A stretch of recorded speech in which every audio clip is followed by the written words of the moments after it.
Hi, everyone. Welcome to the webinar. I'm Amy House with Tembo. I am a care navigator, and Tembo Health is a telehealth company that provides the Medicare Guide program.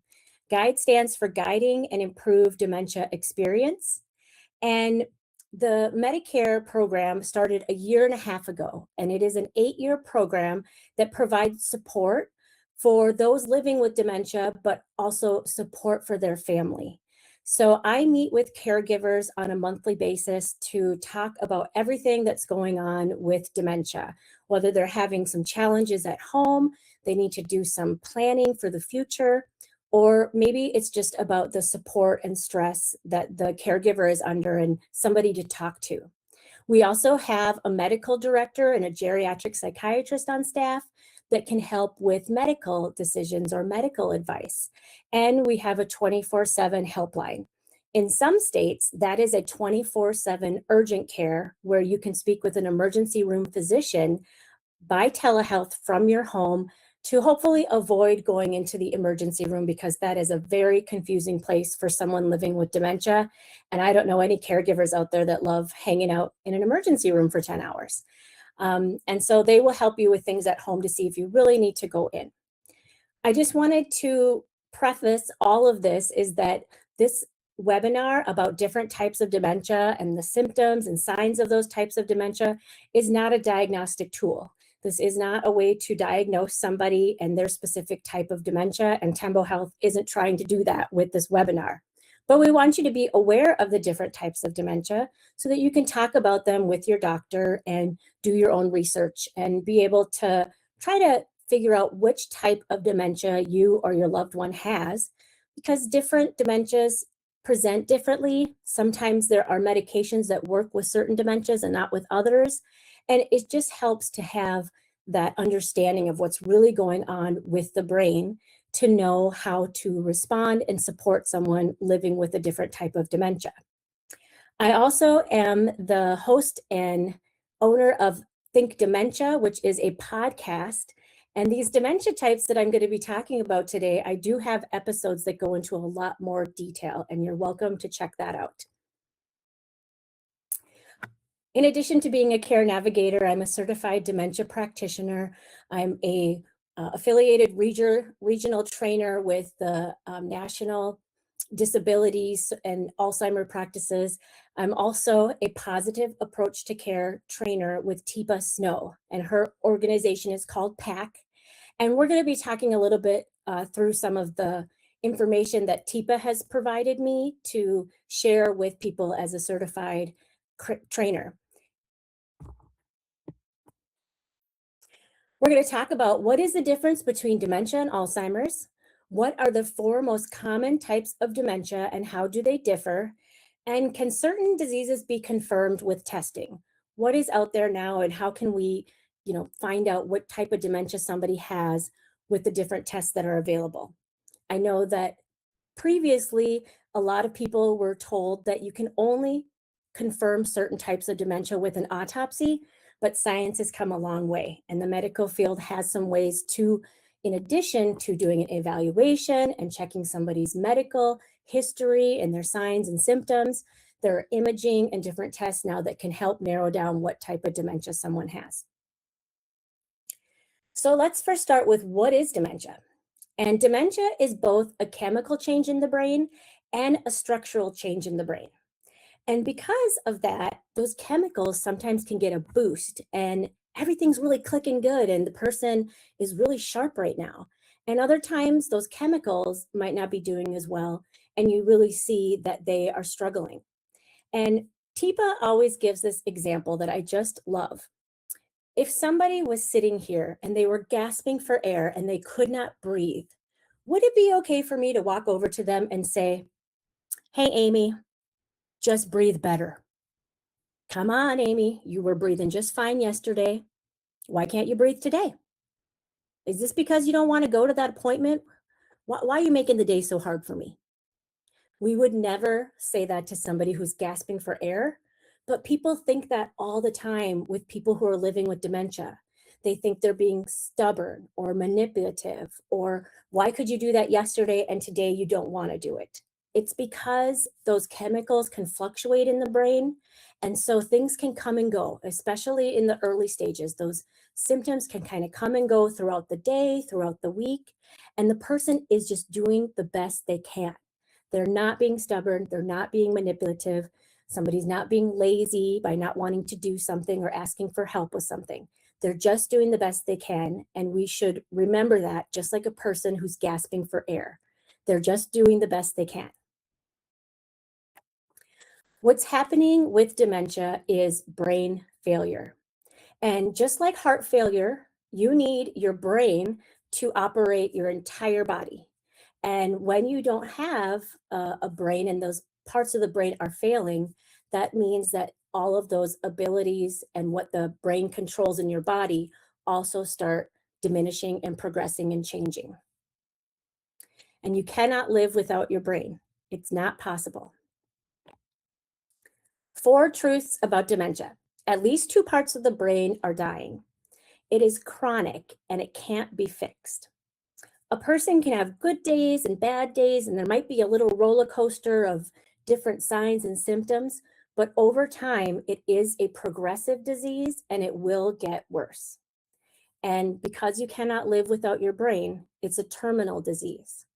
That changes and is different for everybody based on timelines. There's no magic calculator that tells you how long somebody has. But again, you cannot live without your brain. So I'll talk about this later a little bit, but all dementias start differently, but they all end the same. So what is the difference between dementia and Alzheimer's? This is the number one question I get when I do any public speaking. First of all, Alzheimer's is a disease, a very specific disease, where dementia is an umbrella term. And that means that dementia is a set of symptoms. Dementia is describing people who have trouble maybe with memory loss or visual changes or movement changes or trouble with words and language. These are just symptoms.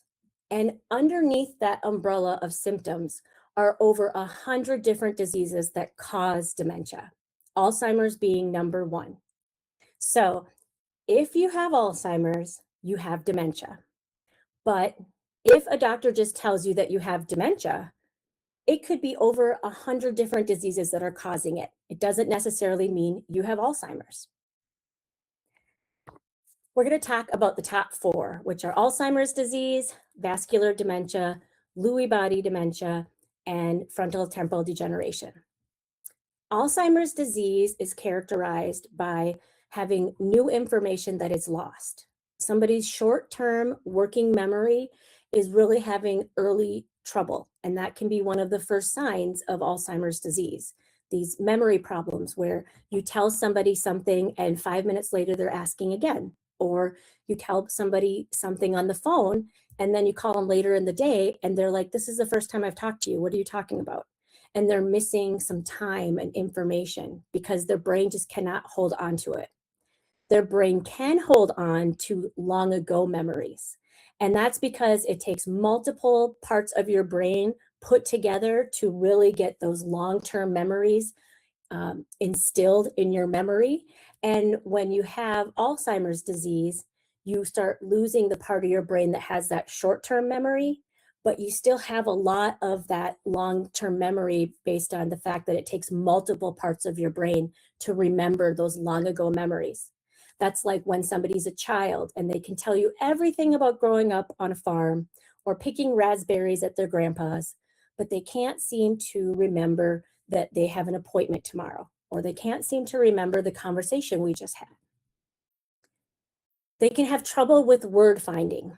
Now, I know this usually makes everybody panic because as we get older, we do have trouble with finding our words.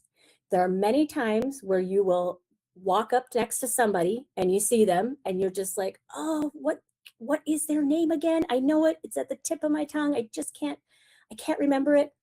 The person walks away and all of a sudden, oh yeah, that was Amy. Oh, that was Amy. That is normal. That is a typical part of aging. You have nouns in your brain, and as part of your language, it's like a file cabinet where you're sifting through the file cabinet and it just takes you longer to find the names of person, places, and things. but the word is there and it does come to you, just it takes longer. With somebody who has problems with word finding with Alzheimer's, the word's not there. The file is missing.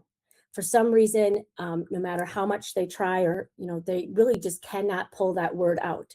They may talk around things. They may say things like, it's like it's really warm and it's fuzzy and it's blue, and they're describing a sweater that they want. They can become more impulsive and indecisive. That is definitely part of Alzheimer's, with just being able to control your impulses. People with Alzheimer's disease sometimes can get lost in time. And that is, again, part of that short-term memory problem that they're having, where those long ago memories are still stored there easily. And so they might be in the middle stages of that disease. They may do things like think, oh, it's 3 o'clock. I should probably go pick up the kids from school, because they're living in the past. They have forgotten all the recent years and they're pulling information from past long ago events.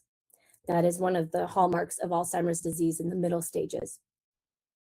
Typically with Alzheimer's disease, you can notice changes every 6 to 12 months where different abilities are changing. And Alzheimer's disease typically lasts 8 to 12 years.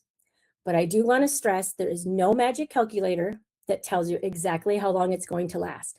And most of the studies out there are talking about 8 to 12 years 8 to 12 years from the diagnosis. So 8 to 12 years from being diagnosed, where many of you know that people usually are not diagnosed sometimes for years before the symptoms started. So it may be that they're saying 8 to 12 years from diagnosis, but everybody gets diagnosed at different times. This is a normal brain and an Alzheimer's brain. Teepa shares this as two gentlemen who have the same circumference around their head. They're the same build, the same age when they passed away, but one of them is at the end of Alzheimer's. And you can see such a big difference in them. What's happening with the Alzheimer's brain, those cells are shrinking and dying.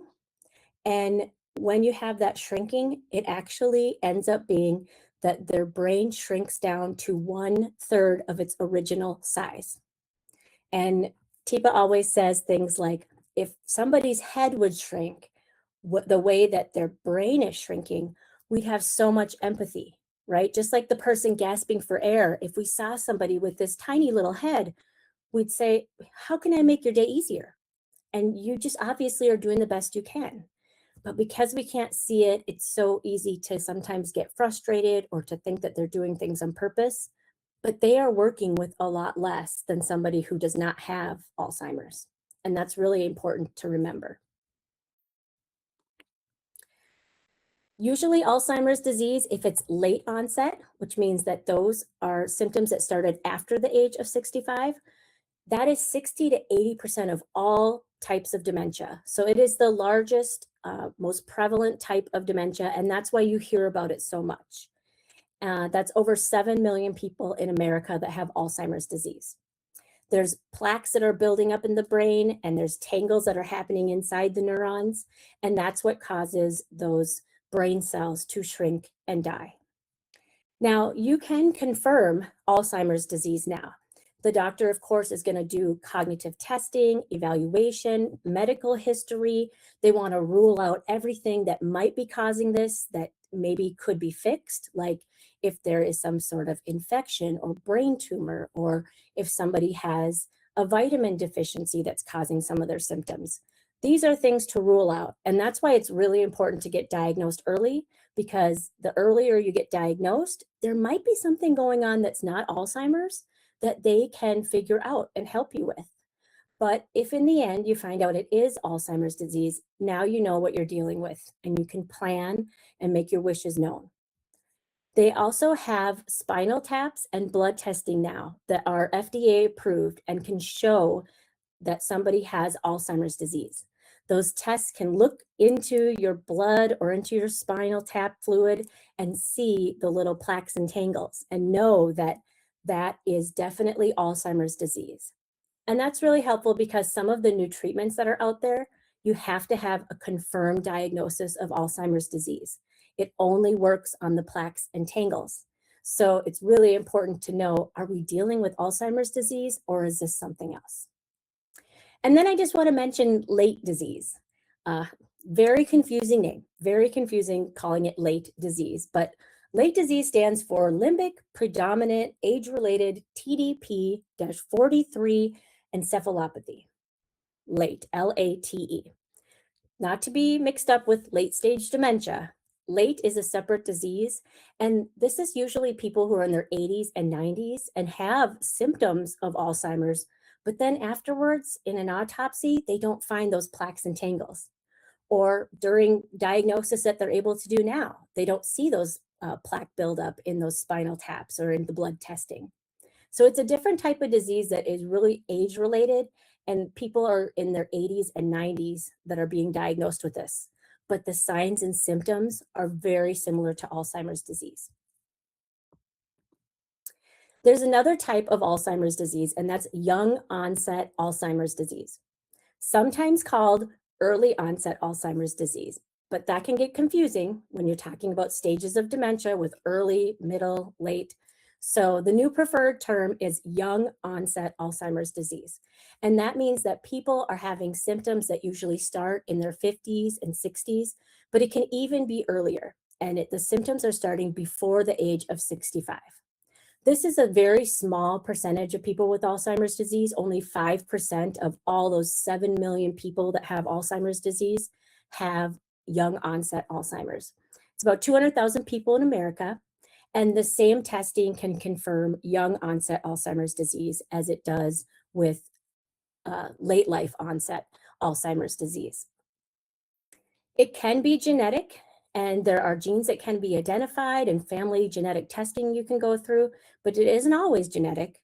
And the youngest person in the world who was diagnosed with Alzheimer's disease was a young man in China, and he was 19 years old.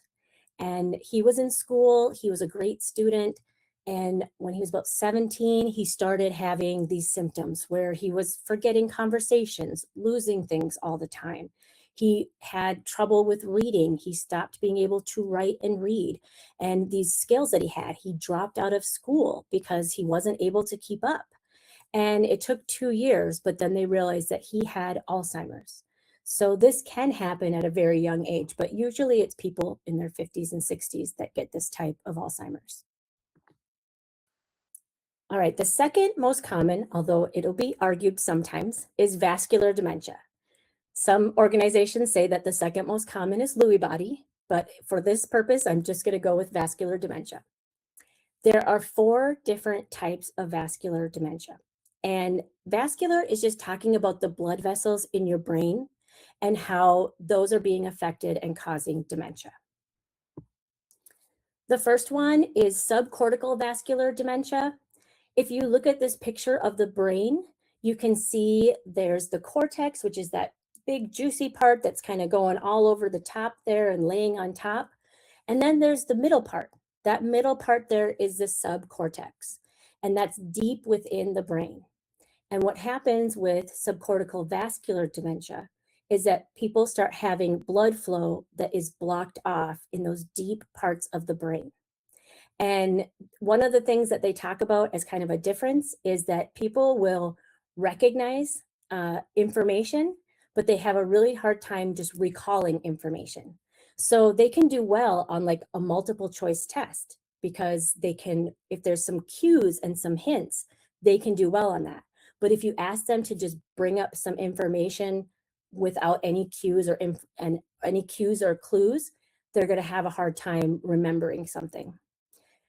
Emotional changes are another hallmark of vascular dementia. And I have seen so much anxiety in different people who are living with vascular dementia.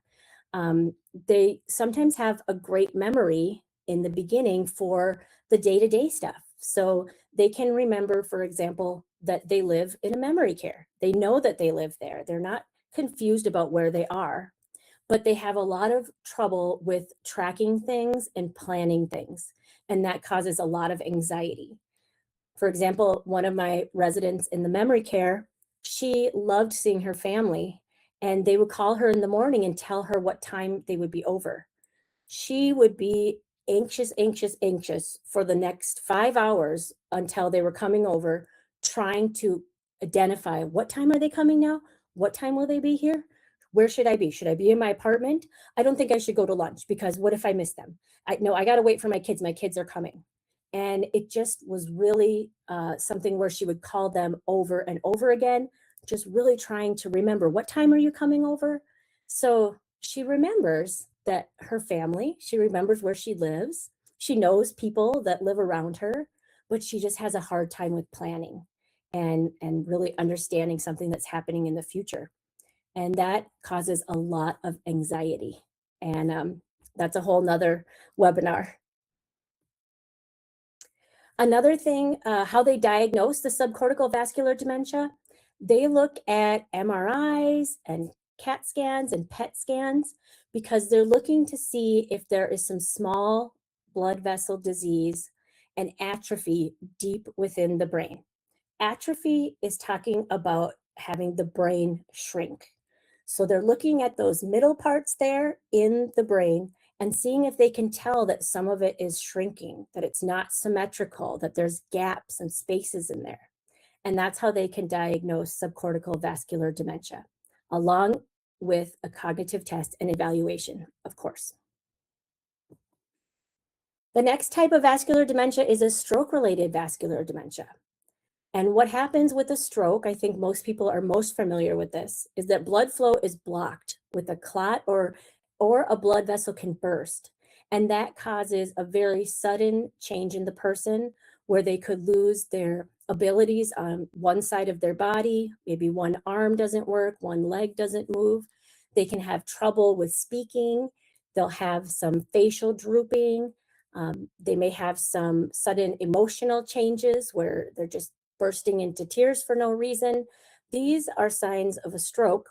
And with that, there may be some permanent damage that causes dementia, but it usually doesn't show up for about 6 months to a year after the stroke.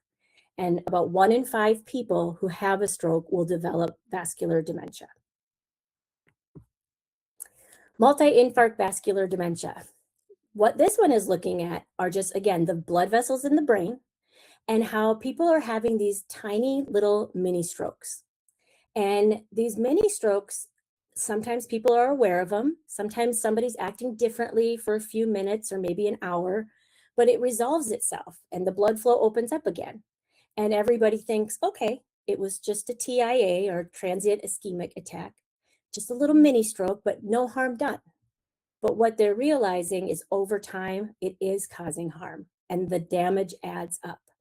And these may be little symptoms that even the person does not recognize. These little strokes could be happening in the brain and they're not aware of it. They don't feel differently. People around them are not aware of it. But when they look on imaging, they can see that this has added up. And then the last type of vascular dementia is mixed vascular dementia. Many people, about 50% of people with Alzheimer's also have vascular dementia. And if you think about it, it's because they are originating in different ways. The Alzheimer's are happening with the plaques and the tangles. Completely separate from that are the blood vessel disease that's causing somebody's vascular dementia. And that's probably a blood vessel disease they also have elsewhere in their body, not just in their brain. So risk factors for vascular dementia are high blood pressure, high cholesterol, looking at anything that's good for your heart is also going to be good for your brain. The third most common type is Lewy body dementia, and there are 2 types of Lewy body dementias. One is when the person just has dementia with Lewy bodies and the signs and symptoms of just Lewy body dementia. The other one is when somebody first has Parkinson's disease and then later develops dementia with it, and that's called Parkinson's disease with dementia. And with that, they are first having the motor issues and the balance problems of Parkinson's disease. And about 75% of people with Parkinson's disease will develop the Lewy body dementia. And Lewy bodies are just talking about another type of protein in the brain that starts misfolding. That's all that all these dementias are happening with. Other than the one vascular dementia, they're all starting with a little protein in the brain that is supposed to fold up neatly, like a little origami, and for some reason it folds incorrectly. And then all of them start folding incorrectly, and that's how it spreads. So with Lewy bodies, some of the difference between Lewy body and Alzheimer's are that women are more likely to get Alzheimer's, where men are more likely to get Lewy body dementia. It also is about the survival age. Alzheimer's, the survival age is usually about 85, where with Lewy body, people are younger when they're diagnosed with this, and the survival age is about 79. And I will say that of the people that I have known with Lewy body dementia, usually are in their 60s and 70s. And then again, it's the plaques and tangles that are building up, or the Lewy body proteins that are building up. One of the famous people that had Lewy body dementia was Robin Williams, the actor. And one of the reasons that they found that on his autopsy was because his wife had said that he sleeps in another room. And that is going to lead us to what are the signs and symptoms of Lewy body dementia. Robin Williams slept in another room because in his sleep, he would act out his dreams. His hands and legs would be moving and punching and kicking while he was sleeping. That is one possible symptom of Lewy body dementia, and one that can be recognized sometimes decades before any other symptoms happen. So if you know somebody who sleepwalks or does a lot of moving and kicking in their sleep, like they're acting out their dreams, it's really important to see a doctor and to start looking into sleep disorders and talking with neurology to see if this possibly could lead to Lewy body dementia, or maybe there's something that they could intervene with early. And so for Robin Williams, he had a very difficult time getting a diagnosis. They actually have a movie out called Spark with Robin Williams, and it's put out by his wife. And it's an amazing video about the frustrations he and his wife are going through and trying to get a diagnosis of what was happening to him. Fortunately, I live in Minnesota, and Minnesota seems to be ahead of the game in diagnosing Lewy body dementia and understanding that it's something to look for where it's not as well known. And I just think if Robin Williams couldn't get a diagnosis, how are the rest of us supposed to get one, right? But some of the hallmarks of this disease are that REM sleep behavior disorder, where they're acting out their dreams, changes in visual, spatial, and also visual hallucinations. Most commonly, people see children or small animals. And I will tell you that many times I can think of quite a few people that I took care of over the years in memory care who would see little children. And they would report to me that there's little children up in the tree. Somebody needs to call their mom. They need to get home for dinner. Or somebody with Parkinson's with Lewy body dementia would tell me, I can't go to bed in there. There's children in my bed. I can't go sleep in there. They need the bed. And so that can be one of the differences between like Alzheimer's and vascular dementia are these visual hallucinations. Also the visual spatial problems that they might have. I had a person living with Lewy body dementia that I worked with all the time. He was by my side for 2 years. And he always saw this little stuffed animal raccoon that was sitting by another resident's room. And he would always stop and pet it and talk to it like it was real. And I thought he was just being cute. But then one day I brought in my dog, and he had a real dog and a stuffed animal dog in front of him. And he started petting the stuffed animal like it was the real one. And he couldn't distinguish which one. He also, when I put videos of puppies on the TV screen, he would go up and try to pet the screen because he couldn't tell the difference between 3D and 2D. Somebody can have changes in their continence and their temperature control and sweating, where they can't regulate their temperature with Lewy body dementia, and changes in blood pressure. I have seen this a lot with Lewy body dementia. People, when they stand up, they get dizzy because they are having trouble regulating their blood pressure and they have a drop in blood pressure. This also is one of those movement diseases. So somebody might have some shuffling or freezing up during a movement. They can have some memory loss, but really it's different. With Alzheimer's, people are going way back in time. Memory loss with Lewy body dementia, again, it's more of that they understand where they are day to day, but they might just be having trouble holding on to important information that they just received. Behavior changes are something that is seen a lot with Lewy body dementia. Changes in anxiety and depression and agitation, the person getting very angry and upset very quickly. It can be a real challenge. And then depression and anxiety, because usually people with Lewy body dementia are very aware of their troubles that they're having and the changes that they're going through. They're aware of these things that are happening, which causes a lot of depression and anxiety, and always something to talk to a medical provider about. One thing to really note about Lewy body dementia is that they have a little bit more sensitivity to medications. And so some of those medications that are out there, like anticholinergics, those are like the medications like donepezil, antihistamines, that would be like a Benadryl or something, and antipsychotics would be anything like a Seroquel. Those medications sometimes can cause new symptoms. Now, it doesn't mean that the person with Lewy body dementia should not have any medications. It means that you should talk with your provider through what would be the best medication to try and to really keep an eye on things. Are you noticing some changes in them with this new medication? Is it that they're having new symptoms after they started it or worsening symptoms after they started it? And it could be that they just don't tolerate medications the way somebody does with Alzheimer's disease or vascular dementia. And if your doctor isn't familiar with Lewy body dementia, it's really good to try to find a specialist who is. It's very unique. And the fourth most common type of dementia is frontal temporal degeneration.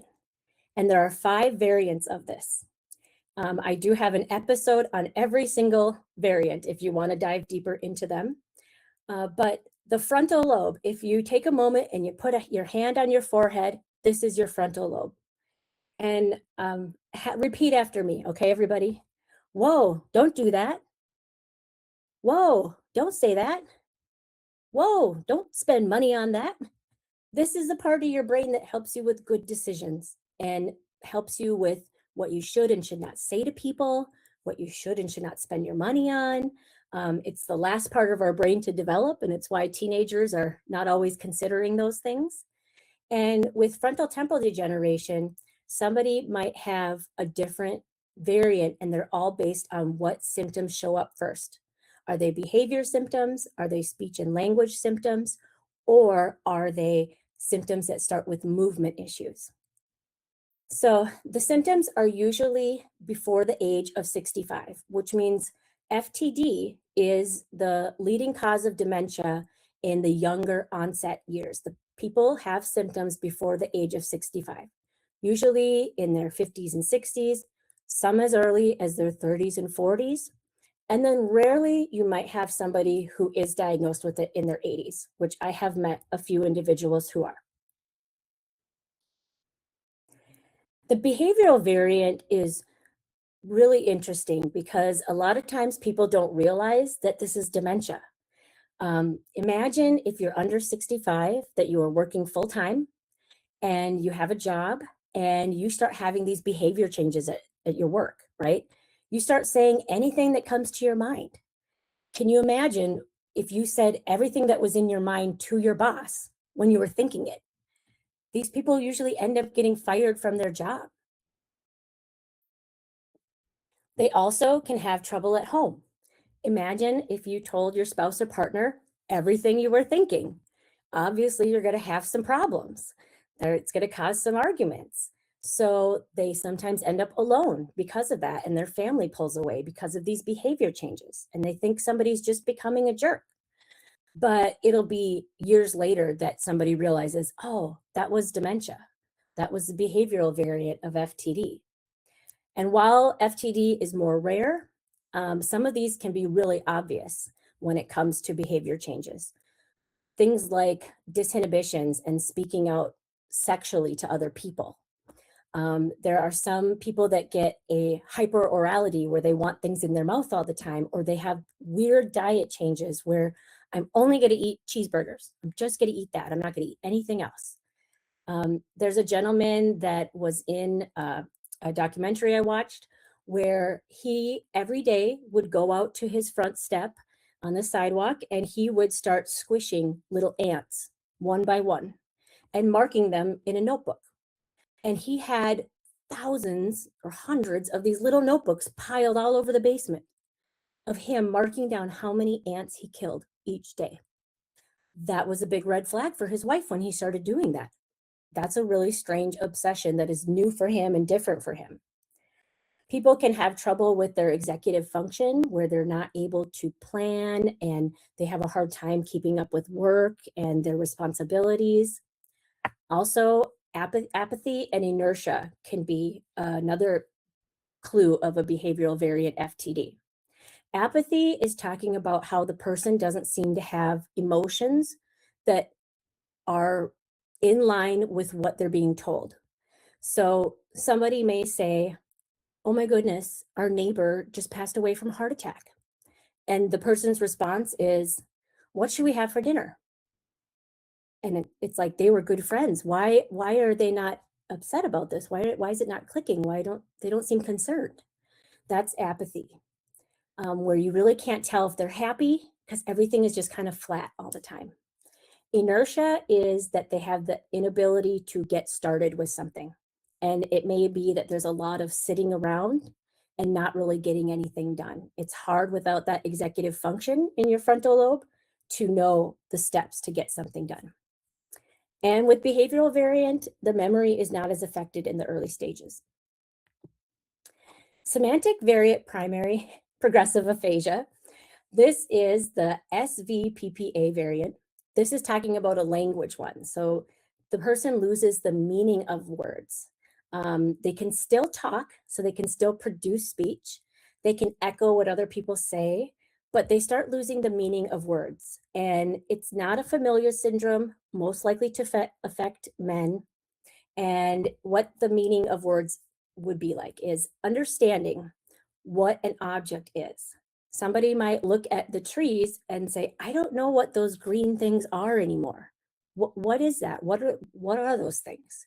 They cannot think of the word tree. They're losing their language and the meaning of words. Somebody may not know when you ask them, "Do you want to make a peanut butter and jelly sandwich?" They may have no idea what a peanut butter and jelly sandwich is when they just hear the words. But if you take out the peanut butter and jelly, they know exactly how to make one. There's no problem there. So it really is affecting their language and their comprehension of what people are saying to them, and also the language that they have to express themselves. The other type of primary progressive aphasia is the non-fluent agrammatic primary progressive aphasia, FTD, also known as NFV-PPA. I should get a lot of kudos for saying all these complicated words. I hope I'm doing good. And that's with trouble with the grammar and a full sentence. They can understand the simple words in the sentence, but they can't understand all the words that put it together. And primary progressive aphasia, I'm not sure which variant, but Bruce Willis has a form of FTD with primary progressive aphasia, where he is, again, having trouble with either the meaning of words or trouble with the grammar that's between those words. I'm not sure which one, but he probably is having less and less speech because he's losing his vocabulary. And then same thing with comprehending what others are saying. So somebody with this type can really understand very simple sentences. And again, their day-to-day may not be as affected with their memory. And it's more likely to happen with women. And this one, the person may lose all speech. Example of that would be if I say to the person, "The dog runs," they can understand what I'm saying. But if I say, "The brown spotted dog was running up the hill to the neighbor's farm," they are now confused because that was a lot of information and there's a lot of words in between the dog running. And so the more complicated you speak with somebody with NVF or NFV PPA is that it's going to be really hard for them to understand you. It's best to talk in really simple language and just use a few words at a time. I knew a gentleman who had this type of dementia, and yes, at the end when he came to me, he didn't really speak at all. He would say okay to everything. So you'd say, hey, come with me. And he'd be like, okay, but he'd just stand there. And you'd say, we're going to go to music right now. Okay. And then he'd just stand there. Or come sit on the toilet, sit down. Okay. And so he really was not understanding any of the words that are coming out of our mouths at that end stage of the disease. The other lesser known FTDs are the movement disorders. ALS, which is also known as Lou Gehrig's disease, is a slow loss of muscle control. Lou Gehrig got this disease at the age of 36, so you can see why it's known as a younger onset dementia, and eventually lost control of all of his muscles, including the ability to breathe and swallow. So ALS is one of these FTDs that people don't know about. There's one called cortical basal syndrome. It's often misdiagnosed as Parkinson's because people have rigid muscles or they have loss of muscle. Then there's progressive supraventricular palsy. This one affects the movement of somebody's eyes and eye control. And again, it also affects the movement of their limbs and how they walk and their balance. So many times it's misdiagnosed as Parkinson's disease. But when somebody has this PSP, what happens is that they can't look down. So they cannot look down for some reason. They cannot get their eyes to look down. Their eyes are always looking up, over, and away, but they cannot look down. And this causes a lot of falls. All right, in conclusion, and then I'm going to open up the chat box to some questions and answer those for you in the last 15 minutes. The four most common types are Alzheimer's, Lewy body dementia, vascular dementia, which has 4 different types, and then frontal temporal degeneration, which has 5 different types. But there are over 100 diseases and conditions that cause dementia. And I know that sometimes it may be that somebody is 95 years old, they do not want to go through any testing, they may have other physical ailments that prevent them from going through testing. It may just be too much for them, and that's okay. You may not need to find out exactly what type of dementia that is. But if somebody is going to look at treating their dementia and really trying to do their best to slow the progression or manage the symptoms of dementia, it's really important to find out what type of dementia it is. And the way to do that is seeing a neurologist. And they'll be able to determine what treatment options you have. Now, again, there's no cure for any type of dementia. It is a progressive disease. And every type starts differently, but all end the same. And I can tell you that with all my experience of knowing people in the early stages, the middle stages, and then the late stages, that it all ends the same because you cannot operate your body without your brain. And eventually, although maybe your symptoms start out as speech and language problems with primary progressive aphasia, they still will end with entire body problems, with movement, with nerves, with how you swallow and digest your food. It will progress throughout the brain and take over the brain so that it cannot function anymore. And then those different abilities in your body start to shut down. And it's really important to know if you are diagnosed with a type of dementia. One, because if you are in those early stages, you want to go in and find out, is it something that could be fixed? Is this not dementia? Maybe it's something else. Maybe it's sleep problems. Maybe it's stress. Maybe we're talking about a vitamin deficiency, or maybe it's diabetes that are causing these cognitive changes. Those are all things that can be treated and fixed and may get you back to your baseline or prevent you from having further cognitive changes. But if in the end, you do find out that it's none of those things and it is dementia and it's Alzheimer's, or they say it's Lewy body dementia. Now, because you are diagnosed early, you can assist with medical decisions and financial decisions and all the planning that you're going to need to prepare for this progressive disease. It's not a fun thing to talk about. It is not something that everybody wants to think about. It doesn't mean that you can't find joy in the day to day, but it does mean that we got to take a moment and think about those things. I think that many people, as they age, or maybe as they have children, they plan for the scenario of, if I'm in a bad car accident and I'm in a coma, here's what I would want. But I just don't know people other than people like myself who plan for, if I had dementia and it's a progressive disease, here's what I would and would not want. And it's just as important of a conversation. And it just needs more education and an earlier diagnosis, and then you can know how to plan ahead and make your wishes known while you're able to. Next month, we are going to be having Dr. Burley, Dr. Nancy Burley with Tembo, and she's going to be talking about transitions from a hospital stay to sometimes going to a rehab and then going back to home, and kind of what you should know with all of those transitions that are happening and how Tembo can help, specifically your care navigator or a medical professional with Tembo Health. And that will go out with the recording of this webinar in our monthly newsletter. Usually about the third week of the month, you'll see that newsletter in your inbox, where we'll have the recording available of this one, and then we'll have the registration for the next one. Every first Thursday of the month at 12:30 Central, 1:30 p.m. Eastern. So put that on your calendar, and then when the newsletter comes in, you can decide if you like that topic and you want to register for it.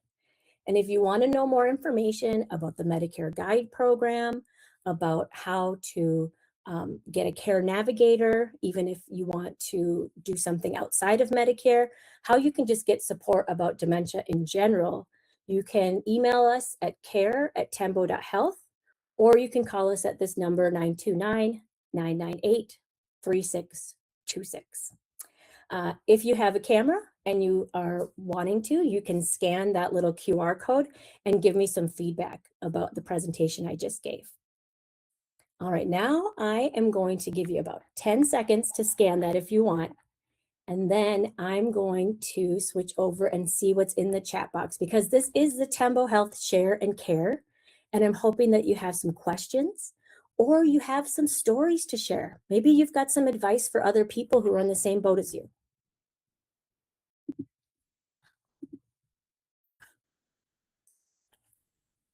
All right, everybody.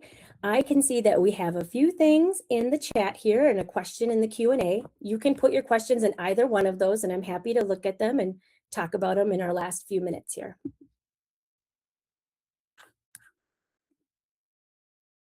Okay, so Yvette asks, will we receive a copy of this PowerPoint? You know, if you would like a copy of the PowerPoint, feel free to send me an email and I'm happy to put that up. I will talk to Tembo about if we can have a place where we can store those so that we have the PowerPoint up there, not just the video. I think it is nice to have something in writing to look through. Ramona asks, what is the name of your podcast? It is called Think, like using your brain and thinking, Think Dementia. And you can find that wherever you get your podcasts. Matt asks, what resources do you recommend for how in-home care approaches should differ depending on the type of dementia? Yeah, I would say some specialized training is very helpful. So if you have somebody like with Lewy body dementia, there's the Lewy Body Association, and they have a lot of great resources and information. Also, the FTD.org is the Association for Frontal Temporal Degeneration. They're going to have really good resources. I know I have done trainings for memory care or in-home staff on specific types of dementia, and they've always been really helpful. The staff, you know, sometimes treat everybody like they all have Alzheimer's, and then you have somebody with Lewy body dementia, and it's very different. And by having this education and thinking about ways that they can change their approach or something that they're going to try differently at the end of it, those trainings are going to be great. I'm not sure, but maybe we'll cover each one of those in more detail, these different types of dementia. And then you would have a Tembo Health Share and Care webinar that's available to show the recording to some staff. Someone said, I've always been told my husband has cognitive dementia. Does that fit under the umbrella of types of dementia? I believe saying somebody has cognitive dementia is like saying they have a non-specified type of dementia. This is on a lot of people's medical records. It'll say non-specified dementia without behavioral disturbances or non-specified dementia with behavioral disturbances. That just means that they have not been able to figure out what type of dementia it is, maybe because the person didn't go through further testing to really dive into that.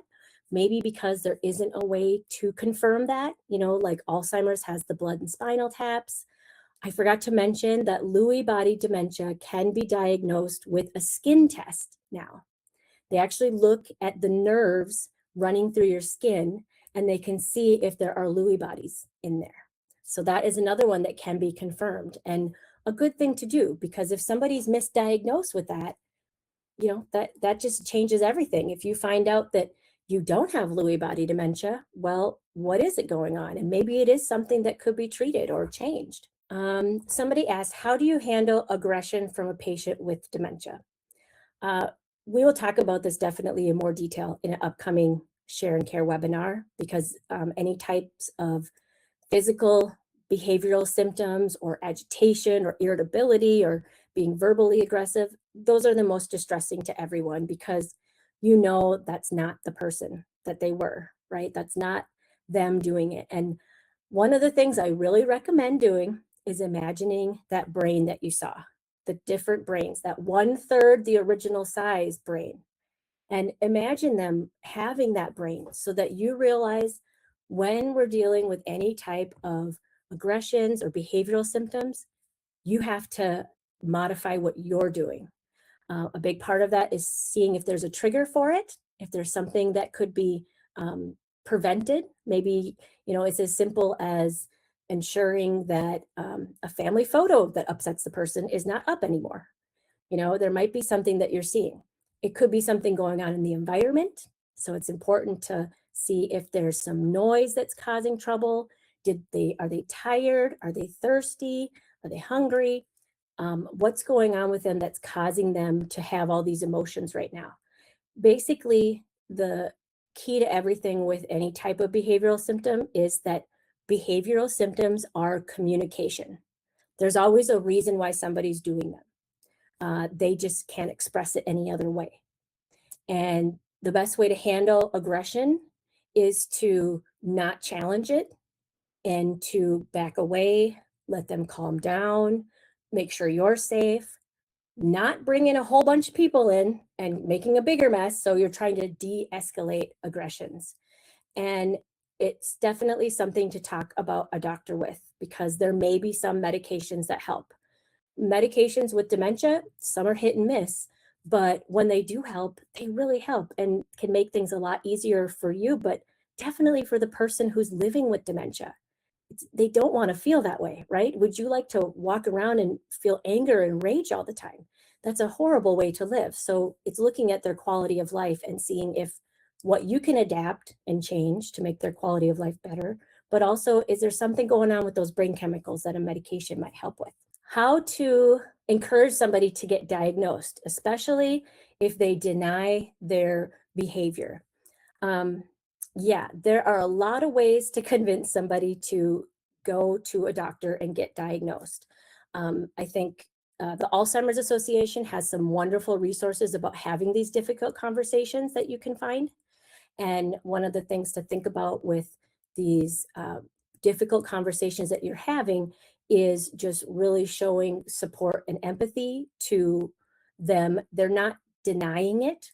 It may be that they honestly can't understand it. They don't have that reasoning and judgment. They don't have the ability to see themselves and what they're doing. They don't remember what they just did. So they may not be noticing the symptoms. It depends on the person and the type of dementia. So look at it and instead as they're not able to understand this, but you want to get them treatment and help. And one of the things I recommend is helping to encourage them to get tested by saying it could be something very simple, something like taking a vitamin that could get you back to your old self. Wouldn't that feel good to get back to your old self? Let's find out what it is. And reminding the person that, it doesn't mean it's dementia. It could be something else that we could fix or treat. These changes to your brain are like any other disease, and it's important to see a doctor about them before they get worse. Those are the top two, I would say. Also, think about the time of day and the place that you're having this conversation. It's probably not a good thing to do while you're driving somewhere and arguing about the directions or whatever. We don't want to all of a sudden bring it up and say, well, you don't know what you're talking about because I've noticed you have memory problems. Instead, we want to have a nice, quiet, calm part of the day, sit down together, maybe have some ice cream or some coffee, and really have a heart to heart.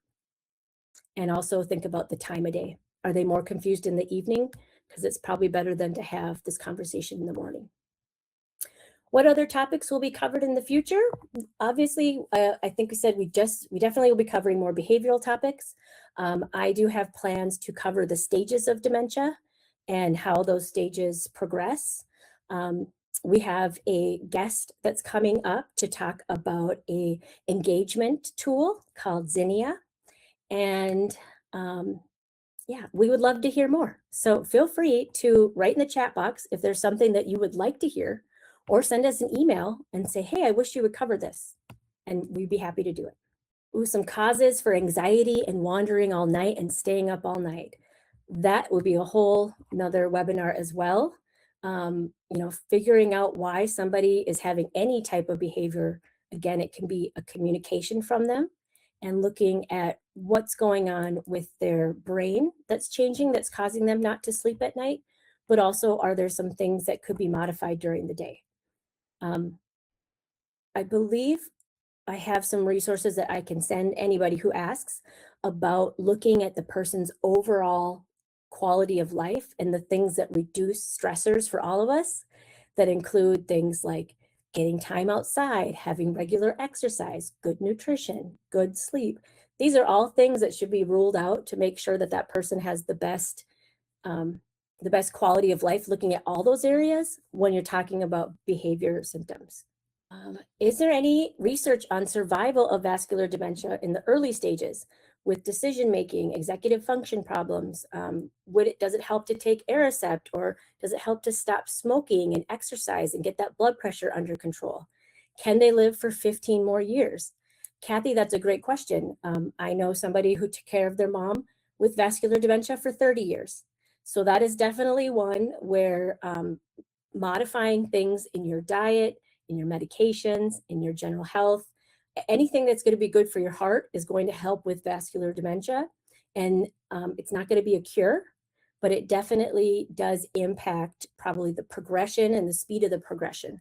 So looking at those areas of good sleep, good nutrition, keeping blood pressure and cholesterol in check, keeping diabetes in check, all those things are going to help with managing vascular dementia and helping to reduce the amount of further damage. How can we get on a list that notifies you of this webinar? You can email us at care@tembo.health, and we will make sure you're on our email list. We send out a monthly newsletter with what the topic's going to be.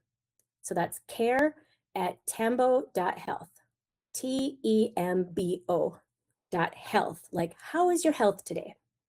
And thank you for attending the webinar. Come again next month, because our Dr. Burley is going to be talking about hospital stays and rehab and in-home therapy, all those things, and kind of understanding what you should know and how we can help you with those transitions.